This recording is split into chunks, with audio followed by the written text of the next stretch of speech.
시청자 여러분께 문화 인사드립니다. 현월TV 윤목사입니다. 예, 여러분의 천국 가는 길에 동행하고 있습니다. 철로역정 여행, 이번 시간은 23번째 시간이 되겠습니다. 강의로는 23번째고요. 전체적으로는 24번째죠. 자, 지난 여행 이야기에 동참하지 못하신 분들은 꼭 반드시 보고 오늘 여행에 동참하시고요. 함께 이 시간 또 손잡고 여행을 떠나 보십시다. 굉장히 중요한 오늘 내용입니다. 뭐 안 중요한 게 한 번도 없었습니다만은 줄거리를 좀 말씀을 드릴게요. 자, 해석자의 집에서 이제 나왔습니다. 7가지 방에서 이제 가르침을 받은 크리스천이 이제 올라가려는 길 양쪽에 높은 울타리가 둘려 있습니다. 그 울타리의 이름이 구원입니다. 문제는 이제 등에 무거운 짐을 지고 있는 이 크리스천이 계속해서 이 길을 달려 올라가는 동안에 너무나도 고통스럽게 보였다는 겁니다. 그럼에도 쉬지 않고 계속해서 뛰어가서 이제 한 언덕에 이르게 되었는데, 그곳에 십자가가 서 있고 조금 떨어진 아래 이제 무덤이 이불 벌린 채 놓여 있었어요. 그래서 크리스천이 정말로 십자가로 위로 막 올라가려는 순간에 그의 어깨로부터 짐이 풀어져서 등에서 벗겨지더니 계속 미끄러져 내려와 가지고 그 짐이 마침내 무덤 입구에서 그 안으로 굴러 떨어져 가지고 다시 보이지 않게 되었습니다. 크리스천이 무거운 짐과 정말 그것을 갖다가 벗은 홀가분함과 즐거움에 넘쳐서 이렇게 말합니다. 주께서 괴로움을 당함으로 내게 평안을 주셨고 주께서 목숨을 버리사 내게 영생을 주셨나이다. 십자가 앞에서 정말 그토록 자신을 힘들게 했던 무거운 짐을 벗어 던졌던 그가 한동안 우두커니 서서 신기하게 이제 여기저기를 이제 둘러보지요. 바라봅니다. 그리고는 기쁨에 넘쳐 눈물이 흘러 내려와서 이제 두 뺨을 정말 촉촉하게 적십니다. 그는 십자가를 바라보고 또 바라보았습니다. 이때 광채를 바라는 세 사람이 그에게 다가와서 평안할지어다 라고 인사를 합니다. 그 중에 첫 번째 사람은 말하기를 당신의 죄는 사함 받았습니다. 두 번째 사람은 그의 누더기 옷을 벗기고 또 깨끗한 새 옷으로 갈아입혀 줬으며, 세 번째 사람은 크리스천의 이마에 표를 달아주면서 봉인된 두루마리를 그에게 이제 건네줍니다. 자, 그는 크리스천에게 길을 가면서 두루마리에 적힌 내용을 읽고 천국문에 이르렀을 때 그것을 꼭 제시하라 이렇게 말하고 함께 떠나버리죠. 그러자 크리스천은 기쁨을 이기지 못해서 껑충껑충 뛰고 나서 노래합니다. 철로역정에 나오는 크리스천의 심정을 갖다가 그대로 반영하는 찬송이 있어요. 그래서 제가 찬송이 새 찬송가 381장 나 캄캄한 밤 죄의 길에 방황했으나, 이 찬송은 오늘 해설이 끝날 때 한번 같이 부르기로 하고요. 자, 이 부분을 해설하도록 하겠습니다. 일단 철로역정에 있어서 가장 드라마틱한 장면이 십자가 앞에서 이제 죄 짐을 벗는 장면입니다. 자, 저도 이제 좀 편하네요. 드디어 23강 만에 죄 짐을 벗었습니다. 가방을. 자, 그래서 십자가가 있는 언덕을 올라갔을 때 양쪽에 구원이라는 정말 높은 담이 있었어요. 자, 이 담은 순례자들을 보호하는 담이죠. 세상에 눈길을 주지 않고 그저 구원을 향해서만 걸어가도록 그렇게 높이 세워진 담이었습니다. 좁은 문을 통과하지 않은 자들이 순례의 길에 함부로 들어오지 못하게 높이 세워졌다는 것이 그 특징이라고 할 수 있습니다. 십자가가 있는 언덕을 올라갈 때 크리스천은 쉬지 않고 올라갔습니다. 그리스도를 찾는 것이 누가 쉽다 말합니까? 그러나 계속 찾는 자가 그리스도를 알게 된다는 것을 보여주는 장면입니다. 이것을 갖다가 행위구원으로 오해하는 이들이 있는데 전혀 그렇지 않습니다. 구원의 은혜가 정말로 귀하고 귀한 것인데 어찌 사람이 그것을 힘써 찾지 않을 수가 있겠습니까? 이 밭에 분명 보화가 묻혀 있다는 것을 아는 사람이 그 밭을 얼마나 열심히 파헤쳐서 그 보화를 찾겠냐고요. 자, 귀중하다는 것을 아는 사람이 그것을 찾지 않는다면 그것은 실제로 귀하게 여기지 않는 태도입니다.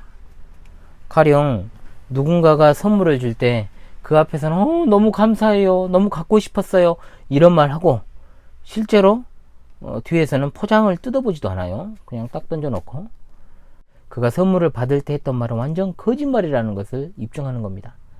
복음을 통한 구원의 은혜가 너무나도 소중하고 감사해요 라고 말은 해도 실제로 행동하는 것을 보면 그것이 말뿐이라 여겨지는 일이 많다는 겁니다. 성경에도 이런 신뢰는 많이 등장을 해요. 가장 대표적으로 자신의 구원을 예수님 앞에서 정말 입증해 보이고 싶었던 부자 관원 청년 기억나시죠? 그는 참으로 겉보기에는 훌륭하고 정말로 탁월해 보였지만 예수님께서는 그의 탐심을 간파하시고 그가 재물을 내려놓고 가난한 자들에게 나누어 주고 나를 따르라고 말씀하시자 그는 엄청나게 근심하면서 결국 예수님을 떠났고 성경 어디에도 그 사람이 어떻게 되었다 그의 행적이 나오지 않습니다. 그리스도를 구하지 않았고 그리스도를 따르지 않았던 사람의 대표적인 신뢰가 바로 그 부자 청년이었습니다. 십자가가 있는 언덕을 크리스천이 올라가자 그의 무거웠던 그 짐이 떨어져 버렸어요. 이제 나갔어요. 어디로 굴러 떨어졌습니까? 무덤 안으로 굴러 떨어졌습니다. 그렇게 죄짐을 벗고자 하는 소원을 계속 가지고 있었지만 십자가 앞에서 그냥 벗어져 버렸어요. 그냥 벗어져 버렸어요. 무덤으로 이 죄짐이 들어가 버렸다는 것은 그리스도께서 지신 대속의 십자가로 말미암아 죄가 무덤 속에 들어가 버린 것을 말하고 있습니다. 그것이 얼마나 놀라운 체험이었겠습니까? 그러니까 한동안 거기에 서서 계속 십자가를 바라보고 있던 겁니다. 그토록 자신을 짓눌렀던 죄짐이 이렇게 풀리는 것 자체가 너무 신기했다는 거죠. 십자가 앞에서 너무 아무런 힘도 없이 풀어져 버리니까. 율법을 지켜서 죄짐이 벗어집니까? 그렇다면 얼마만큼 율법을 지켜야 되는 겁니까? 도덕적인 삶으로 벗어집니까? 그럼 얼마만큼 도덕적이어야 죄짐이 벗어질까요? 종교적 행위와 구제와 선행과 금식을 통해서 이것이 벗어집니까? 그러면 얼마만큼 도대체 그것을 해야지만 벗어진단 말입니까? 기준이 없습니다. 문제는 그런 행위를 하면 할수록 죄의 짐은 더 무거워지고 더 구원으로부터는 멀어진다는 것이죠. 왜냐하면 실제로 그것들은 하나님께로 가까이 가는 행위가 아니라 하나님으로부터 멀어지려고 발버둥치는 행위이기 때문입니다. 그런데 십자가 앞에서는 아무것도 아닌 것처럼 그냥 풀려버리니까 얼마나 이것이 여러분 놀랍습니까? 그렇습니다. 이것이 바로 믿음의 본질입니다. 그리스도께서 지신 십자가를 바라보는 것. 이것이 믿음이에요. 놀랍게도 이스라엘 백성들이 광야에서 하나님과 모세로 원망했던 일이 있었죠. 뭐 자주 있었습니다만. 그래서 그 불순종으로 인하여서 하나님께서 그들을 이제 징벌하시고자 불뱀을 보내서 심판하신 일이 있었습니다. 그때 하나님께서는 모세의 기도를 들으시고 장대 위에 놋뱀을 달아서 그것을 쳐다보는 자는 살게 된다라고 말씀하셨어요. 장대 위에다가 놋뱀을 달아서 그것을 쳐다본다? 그것이 무슨 어려운 일이겠어요. 사실 쳐다보기만 하면 되잖아요. 그러나 사람들의 생각은 달라요. 어떻게 다릅니까? 먼 놈의 장대 위에 놋뱀을 본다고 죽게 될 사람이 살겠어? 그러니까 그걸 안 본 사람은 죽습니다. 죽었습니다. 즉 하나님을 향한 불신이 사람을 멸망하게 만든다는 겁니다. 사실 여러분, 그리스도교가 말하는 구원보다 더 단순한 구원론을 가진 종교가 세상에 있습니까? 세상은 다 인간이 구원을 쟁취하기 위해서 신을 감화시키는 데 주력합니다. 그래서 해탈을 해야 되고 깨달음을 얻어야 되고 득도해야 되고 선한 일을 많이 해야 되고 또 남보다 더 도덕적인 행위를 해야 되고 법 없이도 살 사람이라는 칭송을 받으면서 그 정도는 아니더라도 그래서 상대적인 우위를 취하면서 남보다는 그래도 잘해야 되겠지. 이런 여러 가지 종교 행위를 또 통해서 끊임없이 수행하고 또 수행하고. 그런데 그리스도교는 뭐라고 말합니까? 예수 그리스도만 믿어야 구원을 받는다. 오늘날의 대다수의 사람들은 광야에서 장대 위에 달린 놋뱀을 바라보면 산다고 하신 그 하나님의 말씀, 그 약속을 믿지 않아서 멸망했던 것처럼 예수 그리스도를 바라보라는 복음의 메시지에 전혀 귀를 기울이지 않습니다. 가장 무서운 병은 여러분 에볼라 바이러스도 아니고 에이즈 바이러스도 아니고 암도 아니고 코로나 따위는 더더욱 아니고 그야말로 죄의 병인데 이것을 고칠 수 있는 유일한 의사가 예수 그리스도시라는 것을 믿고 나아가는 것이 곧 믿음입니다. 따라서 예수 그리스도께서 십자가를 지시고 죽으신 것은 바로 다름 아닌 나의 죄로 인한 것이고 그 십자가에서 흘리신 그리스도의 대속의 보혈로 말미암아 나의 죄가 깨끗하게 씻겨졌다라는 것을 체험하는 것이 바로 오늘 철로역정의 이 장면이라는 겁니다. 당연히 그가 기쁨의 눈물을 흘리지 않을 수 없게 되는 겁니다. 얼마나 여러분 이 시대가 눈물이 메마른 시대입니까? 너무나도 메말라 버렸죠. 화나서 울고 분해서 울고 또 감동적인 영화를 보면서 울어도 그리스도께서 지신 십자가를 생각하며 울지 않는 시대입니다. 여러분 과거에 멜 깁슨 아시죠? 멜 깁슨 감독의 패션 오브 크라이스트라는 영화가 있었죠. 교회마다 고난주간 또는 필요시에 이거 틀어주고요. 사람들의 눈물샘을 연락에 자극했던 그 영화. 그런데 사실 그 영화 자체는 아주 사탄적인 요소가 곳곳에 드러나는 정말 품애들이 만든 영화 아닙니까? 아주 끔찍한 정말 그리스도교가 아닌 로마교 홍보 영화였죠. 그저 그 영화에서 주목하는 것은 좀 예수님의 육체의 고통 여기에 집중하게 만들어서 본질을 보지 못하게 만들면서 교묘하게 마리아를 신격화시킨 그 영화가 끼친 해악은 이루 말할 수 없습니다. 그것이 뭐 좋다고는 틀어주고 사람들을 미혹하고 있습니까? 그저 예수님이 당하신 그 육체적인 고통이 끔찍하고 그분이 정말 짠해서 우는 눈물? 여기 나오는 크리스천의 눈물과는 비교할 수 없는 거예요. 너무나도 가벼운 눈물이죠. 그리고 죄 용서함을 체험한 크리스천에게 세 사람이 등장해가지고 이제 선물을 줍니다. 세 사람이 각각 준 것들은 구원의 은혜가 어떤 것인지를 알려주는 장치로서의 역할을 합니다. 첫 번째 사람은 뭐라 그랬습니까? 당신의 죄가 사함받았다. 로마서 8장 1절을 확정합니다. 그러므로 이제 그리스도 예수 안에 있는 자에게는 결코 정죄함이 없나니. 아멘. 이 말씀을 기억합시다. 습관적으로 누르려 하는 죄의 압박으로부터 자유하게 하는 말씀. 죄 용서함의 확신이 있어야 삼위일체 하나님을 바르게 섬길 수 있게 되는 것입니다. 두 번째 사람은 크리스천의 누더기 같은 옷을 벗기고 이제 깨끗한 옷으로 갈아입혀 줍니다. 스가랴 3장 4절에 여호와께서 자기 앞에 선 자들에게 명령하사 그 더러운 옷을 벗기라 하시고 또 여호수아에게 이르시되 내가 내 죄악을 제거하여 버렸으니 내게 아름다운 옷을 입히리라 말씀하신 그대로 이루어진 것입니다. 새 사람이 되었으면 옷도 갈아입어야지요. 목욕을 했는데 목욕하기 전에 입었던 더러운 옷을 입으면 되겠습니까? 새 옷을 입고 그야말로 그 옷에 합당한 거룩한 행실로 살아가야 됩니다.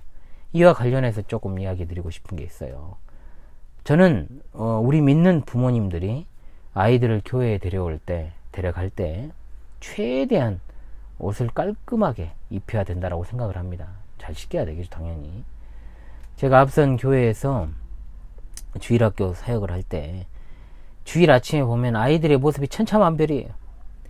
어떤 아이는 옷이 그냥 꾸깃꾸깃 해가지고 아주 그냥 일주일 내내 입었던 옷 그대로 입고 온 애들이 있는가 하면 옷에 그냥 김치국물, 뭐 밥풀 다 묻어서 오는 아이들, 머리가 붕 떠가지고 간밤에 잤던 흔적들을 그대로 간직한 채 그대로 온 아이들, 세수를 했는지 안 했는지 눈곱 그대로 끼어가지고 온 아이들, 정말 말 그대로 추접스럽게 하고 온 아이들이 있었어요. 근데 반면 진짜로 깔끔하게 정말로 옷을 차려입고 깨끗한 모습으로 온 아이들도 있었죠. 그런데 보통 이렇게 정말 추접스럽게 하고 온 아이들은 정말로 행실도 그렇고요. 예배도 단정하게 드리질 못해요. 깔끔하게 씻기고 입혀서 교회에 보내는 그 부모의 자녀들은 물론 다 그런 건 아니에요. 다 그런 건 아니에요. 이게 다 그런 건 아니지만 행동거지도 바르게 해요. 분명히 어릴 때부터 하나님 앞에 나올 때 그 자세를 바르게 가르쳐야 되는데 대충 교회 다니고 그렇게 하는데 대충 그렇게 신앙생활 하는데 뭘 자식들이라고 다르겠어요? 그렇지 않겠죠. 남자는 주일에 적어도 세미 정장은 해야 돼요. 적어도 그렇게 예배해야 되고요. 여성들은 노출 있는 옷을 입거나 어디 아웃도어 룩 같은 거 입고 교회 오면 안 됩니다. 절대로. 한복이나 정장을 갖춰 입으라는 것도 아니고 최대한 단정하게 노출을 삼가고 예배하는 자의 자세를 갖추고 와야 돼요. 학교나 직장 갈 때는 그렇게 분바르고 칠하고 깨끗하게 입더만요. 그런데 예배하러 올 때는 너무 프리해. 복음의 자유입니까 그게? 태도의 문제죠. 저도 정말로 오전 일찍부터 넥타이 차고 오전부터 오후 늦게까지 에베인더 가르침에 사역하면 특히 여름 같은 때는 정말 힘들어요. 그래도 복음 전하는 자의 모습이 흐트러지면 안 되니까 하나님 앞에서 그래서 그렇게 하는 거죠. 저 어릴 때는 정말 교회 올 때 드레스 코드 중요했어요. 태도도 중요했고 주일 성수, 자세 이런 것이 정말 한때는 제가 좀 너무나도 엄격했다라고 생각을 했지만 정말 막상 세월이 흐르고 보니까 이제 그렇게 하는 것이 맞더라고요. 그렇게 해야 됩니다. 지금은 정말 개판이잖아요. 사람은 생긴 대로 놉니다. 하고 다니는 대로 행동과 그 삶이 그렇게 되어 가요. 한때는 양아치나 조폭들만 하던 문신이 이제는 그냥 정말 일반인들 남녀 할 것 없이 팔이고 허벅지고 종아리고 등짝이고 모가지고 가슴팍이고 다 하고 다니더만요. 심지어 아무것도 아닌 것들이 야쿠자들이 하는 거 있죠. 그 이레즈미 문신이라고. 그 다 팔라고 몇 천만 원 들어갑니다. 그걸 갖다가 하고 다니대요. 그 돈 있으면 아휴. 자, 그런 사람들 치고 경건한 사람 봤습니까, 여러분? 1000명 중에 정말로 이례적으로 경건한 사람 한두 명 있으면 그거 없는 거나 마찬가지예요. 그거. 목사님, 안 그런 사람도 있어요. 편견을 가지고 보지 마세요. 웃기지 마십시오. 하나 예를 들어볼까요, 제가? 저 전라도입니다. 전라도예요. 전라도인데요. 자, 전라도가 솔직히 말하면 특정 정치 세력에 몰빵하지 않습니까? 합니까, 안 합니까? 하잖아요. 그게 참 저도 싫어요. 되게 싫어. 응? 정말 싫어요. 이 지역 사회가 정말 근대 선교 시기에 복음화가 진전이 아주 잘 이루어졌습니다. 그래가지고 전반적으로 다른 지역에 비해서 기독교 인구가 상당히 많습니다. 그럼에도 불구하고 이상하게 특정 정치 세력들이 너무 광범위하게 정치, 교육, 사회, 문화 전반을 지배하고 있으니까 이게 잘 개선이 안 돼요. 개선이. 그렇다 해가지고 또 그 반대편에 또 몰빵하고 그게 아니고 분명하게 정말로 한편으로 치우쳐져 있는 것은 문제라는 것이죠. 그래서 사람들이 사실 뭐 전라도라고도 부르지도 않잖아요. 7시 그 지역 막 이렇게 이야기를 하는데 화도 안 나요. 저는 별로. 왜? 욕할만 하잖아요. 솔직히 욕할만 하니까. 비록 저는 균형 잡힌 생각을 가지고 살아가도 여기에서 10중 8구가 그런 생각하고 있으면 욕먹을 수 있죠. 안 그렇습니까? 이 지역 사람들 자체로만 보면요 정말 정이 많고 좋은 측면이 많아요. 자, 그래서 문신한 사람을 비난하는 것을 무슨 편견으로 세상 보지 마십시오 뭐 이런 이야기 들으려고 제가 한 게 아니에요. 제가 우리 성도들한테 항상 하는 말이 있어요. 뭐냐, 글씨는 노트에, 그림은 스케치북에. 사람 몸은 노트나 스케치북이 아닙니다. 죄 용서함을 받은 자는 새 옷을 입고 그에 걸맞춰 행동하면서 빛과 소금으로 살아야죠. 그래 안 그래요? 그래 사는 거죠. 당연히 빛은 그냥 드러나게 돼 있습니다. 소금은 독특한 맛을 냅니다. 그 자체의 발광이라는 거죠. 자, 그렇지 않아요? 여러분 그걸 잘 기억하십시오. 세 번째 광채가 나는 사람, 크리스천의 이마에 표를 달아줍니다. 이것은 그의 신분이 바뀐 거예요. 하나님의 자녀가 된 것입니다. 양자가 되었습니다. 이제는 이 표식으로 인해서 언어도 다르고 생애 가치관도 다 달라지죠. 두루마리를 받았습니다. 이것은 하나님의 은혜 언약입니다. 하나님의 은혜를 받은 자로서의 증거가 있다는 겁니다. 고난이 겹치고 정말로 대적들의 박해가 극에 달해도 또 하루가 정말로 큰 환난과도 같이 대환난과도 같이 근근히 살아가는 이 땅의 많은 서민 크리스천의 삶도 마찬가지예요. 우리가 마지막 때 대환난을 막 이야기하고 그것의 무서움을 막 이야기하잖아요. 그런데 여러분 한번 생각해 봅시다. 진짜로 지금 현재 삶에서 매일매일을 대환난처럼 살아가는 이들이 많아요. 생존을 걱정해야 되고. 우리가 그러한 때 지금 격려받고 위로받을 것은 오직 하나님의 은혜밖에 없다는 것입니다. 십자가를 지식적으로 모르는 사람 있습니까? 그러나 오늘 크리스천과 같이 십자가 앞에서 이런 놀라운 체험을 하는 것은 너무 중요합니다. 십자가의 의미, 개념 이런 것은 얼마든지 우리가 책으로도 볼 수 있고 또 설교로도 들을 수 있습니다. 그런데 진정으로 내가 십자가에서 그 십자가 앞에서 나의 죄의 짐을 벗었다는 사실로 인한 뜨거운 감격과 감사가 있는가? 이것으로부터 정말로 우리가 지치지 않는 감사와 섬김이 나올 수가 있고요. 그리스도를 위해서 정말로 내가 십자가를 지는, 즉 목숨을 바치는 그런 삶을 살아갈 수 있게 되는 겁니다. 그러나 오늘날 싸구려 복음, 싸구려 은혜, 가짜 복음을 진짜 복음으로 오해한 이들이 교회의 다수를 차지하고 있는 상황 속에서, 위선자들이 많은 상황 속에서 껍데기 신앙으로 교회를 교회되지 못하게, 복음을 복음되지 못하게 만드는 일들이 너무나도 많다라는 겁니다. 그리스도께서 지신 십자가로 인한 무한한 기쁨과 감사로 살아가면서 주의 일에 전념하는 여러분 되시기를 바랍니다. 오늘 주제에 부합하는 제가 찬송가가 있다 그랬잖아요. 두 개가 있어요.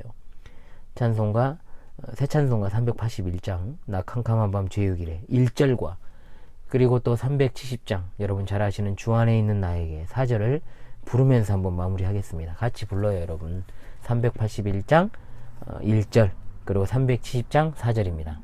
나 캄캄한 밤 죄의 길에 방황했으나 주 크신 사랑 빛을 떼고 어둠 떠났네.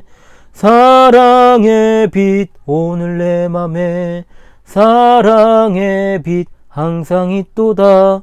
내가 예수 믿고 죄짐 벗은 후 마음속에 항상 그 빛 있도다. 내 주와 맺은 언약은 영 불변하시니 그 나라 가기까지는 늘 보호하시네. 주님을 찬송하면서 할렐루야 할렐루야. 내 앞길 멀고 험해도 나 주님만 따라가리.